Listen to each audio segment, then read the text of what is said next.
And coming up, never before has Congressman Ron Paul been on this show. But up next, he'll be live right here in studio. I'll ask him if he is running in 2012, and I'll ask what he thinks about the infamous video of his supporters bombarding me with snowballs in New Hampshire. They thought I was responsible for him not being in the debate. As you can see, I bravely walked through. That and more coming up tonight on Hannity.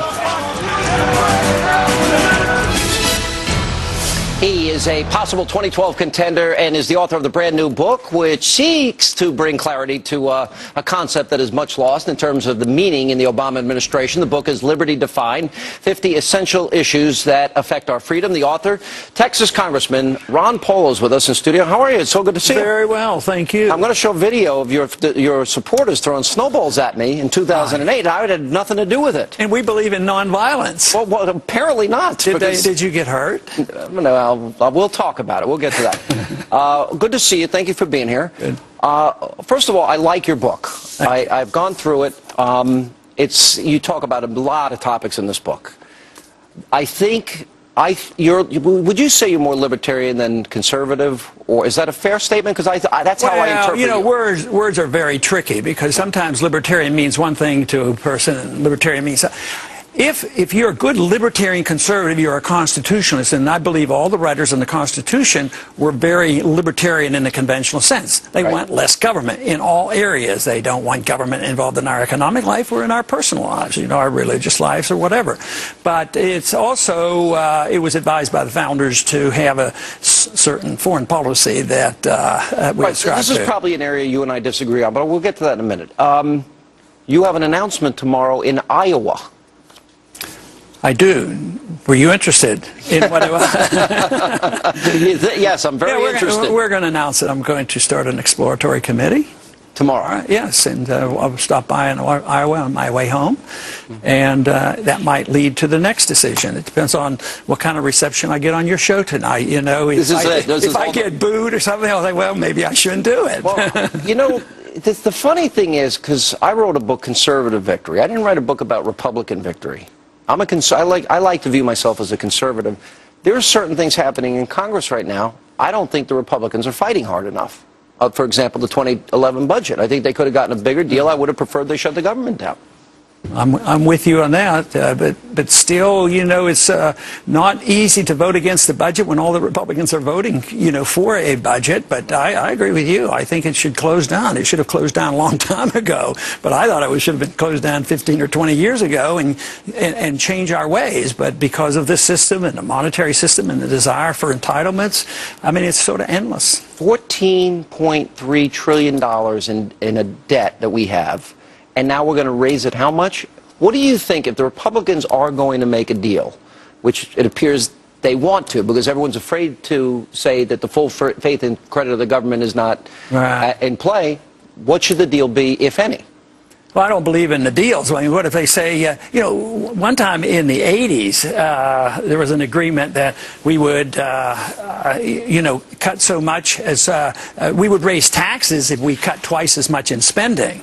And the Republicans got tricked into that. There was no cuts in spending. So I don't like these deals. What kind of thing can you pass when you pass the debt increase that you can trust? And I can't imagine anything that would talk me into voting for it. I think we should face up to it.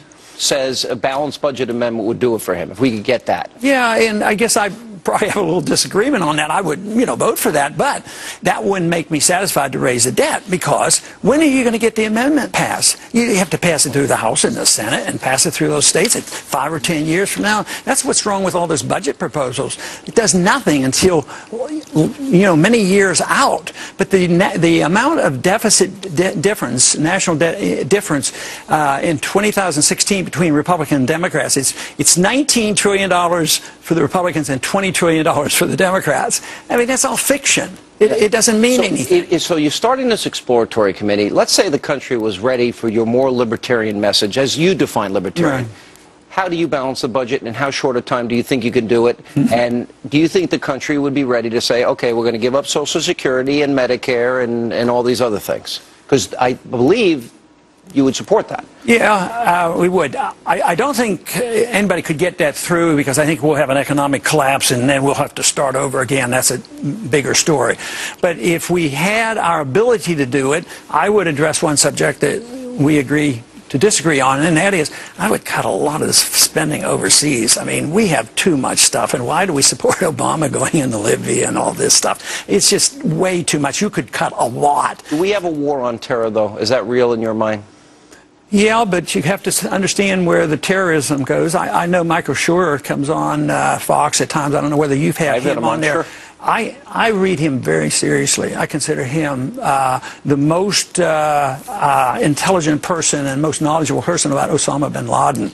And he has a new book, you know, out of that. So I think looking at that means that our foreign policy does have something to do with our problems and our dangers that we face here. But I don't see that. When you say that, I think people interpret that we incite the attacks against us. The conclusion of the 9/11 Commission was they were at war with us, but we're not at war with them. Yeah, but the 9/11 Commission also recognized that there was a blowback phenomenon. The fact that we were over there and had a base in Saudi Arabia was part of it, and Osama bin Laden said that, and we immediately after 9/11 removed the troops from Saudi Arabia. We closed that base down. But isn't it the 9/11 report recognized that. But if they were at war with us for a decade and we're not at war with them, do you not agree that there is a desire among Islamic extremists to have an Islamic caliphate, Sharia law, and conquering the world? Because that's their stated goal. Yeah, I mean, that's what they say they want. But I think there'd be this many, but because we're over there, their numbers grow. That is what you have radicals in all religions, and if there's some way to incite them, their numbers will grow. So their numbers have grown, but they use us to do that, and they say, "Oh, they're over here. We support all these." I think dictators. they hated us already. I think, but we'll continue this. So pick it up there. We're going to have much more with Congressman Ron Paul making a big announcement on this program. He's starting an exploratory committee that he will announce in Iowa tomorrow. We're going to ask the congressman why his supporters, his loved ones, heckled little old me and threw snowballs at me back in 2008, and we'll see if he condemns his own supporters. Coming up.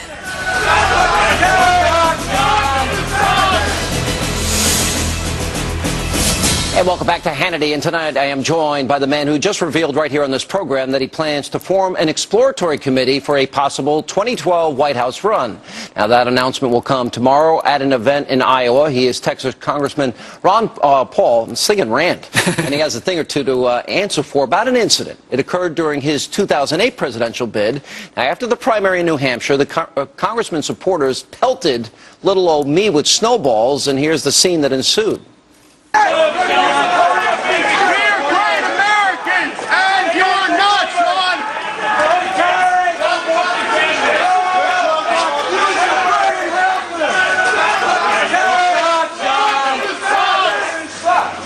You suck, Sean!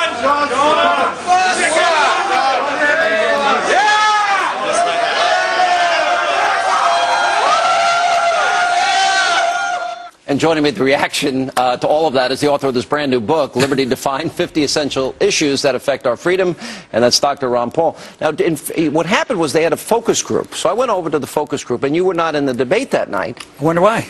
I didn't make the decision, but anyway, so you weren't in the debate, and I was being held accountable for that. And so I saw them all out there, and they said, no, you have to wait for security to take you out. I said, I'm not waiting for security. I walked right out in the middle of them, and, well, you're going to defend that?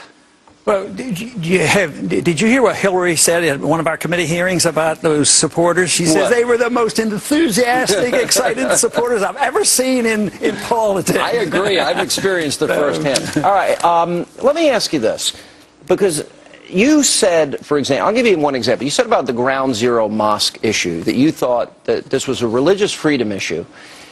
And I have a real problem when the families, and you said, you were raising the question about who's, raising the question just why and what's driving the people that were opposing it. Now, if we look at Imam Rayouf, guy that wants America to be Sharia compliant, that thinks Osama bin Laden is made in the USA, that we're partly responsible for what happened, you're not concerned about the families of 9/11 and their reaction after losing their loved ones? But I'm also concerned about guilt by association and blanket guilt by a group.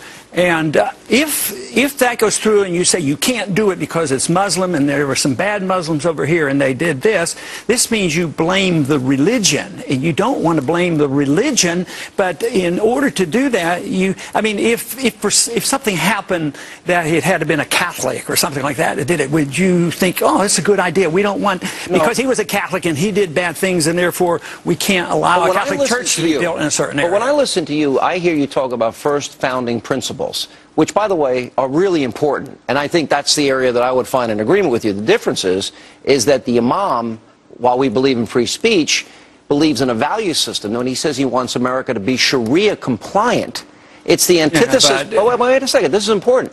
It is the antithesis of everything we believe in. Women don't have rights. They don't drive. They get stoned to death. They need 4 male eyewitnesses if they're raped. They don't get to go to school and work. But that's not coming here. We have to that's stay what he said he wants. That's what we have to do, is defend our principles. And actually, the principle here is a private property principle.